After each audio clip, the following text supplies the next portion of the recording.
little bit of an issue with the sunroof. When I push it down, it goes to there, and then when I hit it again to close it,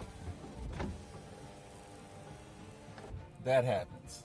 So the solution in the Scion TC, in order to get it to go down all the way, is let it go to that spot where it stops, and then just tap it, tap it, tap it, tap it. And now it'll go down all the way. That is the solution.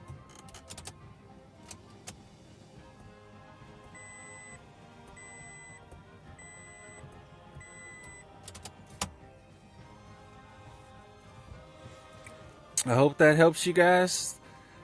Thanks for watching. Subscribe to my other videos. Check out my blog. Buy some. Help me out. Visit links are on the screen or